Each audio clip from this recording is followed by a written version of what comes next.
പക്ഷെ അതുപോലെ സംഭവിച്ച സമയത്ത് ഭയങ്കര ദയനീയാണ്. ശബ്ദം ഒരു കരച്ചിലെ ശബ്ദം കേട്ടെ, പിന്നെ ഒരു വീണ ശബ്ദവും. ഓരോ കയ്യിൽ ചെമ്പും പാത്രമൊക്കെ ഉണ്ട്, ചായ കുടിക്കാനുള്ള സാധനമൊക്കെ ഉണ്ട്.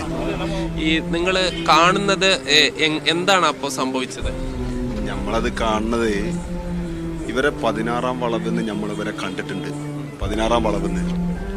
അപ്പോൾ അന്നേരം ഇവർ നമ്മളെ മുമ്പിലൂടെ കവർ ചെയ്ത് പോയി. അപ്പോൾ നമ്മളവിടെ സെൽഫി എടുക്കുന്നു, ഓലവിടെ അന്നേരം സെൽഫി എടുക്കേണ്ടി. നമ്മൾ 14 എത്തിന് ഓല് 13 ഉണ്ട്. 13 എന്നാണ് നമ്മൾ ഈ ശബ്ദം കേൾക്കുന്നത്. ശബ്ദം ഒരു കരച്ചിലെ ശബ്ദം കേട്ടെ, പിന്നെ ഒരു വീണ ശബ്ദം. പോയി നോക്കുമ്പത്തിന് വണ്ടി താഴെ കൊക്കയിൽ കിടക്കുകയാണ്. നമ്മൾ അവിടെ നിന്ന് നോക്കുക. അപ്പത്തിന് പിന്നെ നമുക്ക് നടക്കാനും കഴിയണില്ല, ഈ കണ്ണും കാണുന്നില്ല. അങ്ങനെ നമ്മളെ ഫോണൊന്നും റേഞ്ചില്ല.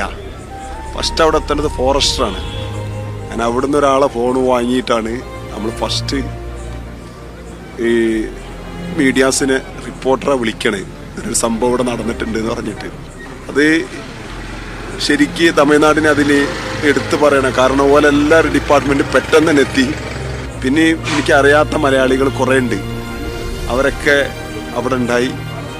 കൊടുങ്കാടാണ്, ഈ നാട്ടുകാരായ ആരുമില്ല, ഈ യാത്രക്കാരായ ആളുകൾ മാത്രമാണ് അവിടെ. ഈ 40-42 വളവാണ് അവിടെ.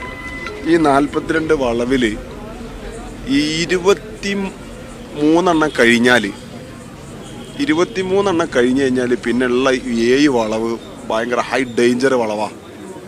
കാരണം ഞാൻ തന്നെ അവിടെ 18-ാമത്തെ വളവെന്ന് കഴിച്ചിലായിരുന്നു.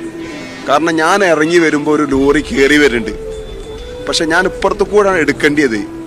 എന്നിട്ടും ഞാൻ എൻ്റെ റോങ് സൈഡ് എടുത്ത്. കാരണം എന്താ, എനിക്കല്ലെങ്കിൽ ഇറങ്ങാൻ കഴിയില്ല. അപ്പോൾ ആ വണ്ടി ലോറി അവിടെ നിർത്തി. കാരണം അത്രയും ഡേഞ്ചർ സ്ഥലമാണ്.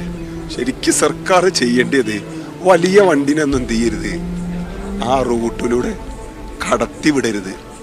ടയറിന്റെ വലിപ്പം കൂടി ഉണ്ടാവില്ല. ഇല്ല, ഇത്ര ഉണ്ടാവൂല. ഇവിടെ ജിയോ അല്ലാത്ത ഒരു സാധനം റേഞ്ചില്ല. ഈ ആളുകളെ ഇങ്ങോട്ട് എത്തിക്കാൻ ഒരുപാട് പ്രയാസപ്പെട്ടോ? എത്തിക്കാൻ അവിടെ ശരിക്കും നന്നാക്കി അവിടെ ബസ്സിലുണ്ടായിരുന്ന ആളുകളും അവിടെ ഉണ്ടായിരുന്ന ആളുകളും പോലീസ് ഡിപ്പാർട്ട്മെന്റും ഫയർഫോഴ്സൊക്കെ വേണ്ട രൂപത്തിൽ സഹായിച്ചിട്ടുണ്ട്. ആ സമയത്ത് തന്നെ ചില ആളുകളൊക്കെ മരിച്ചിരുന്നു അല്ലേ? ആ, അത് ഞാൻ പറയാതിരിക്കലെന്ന്.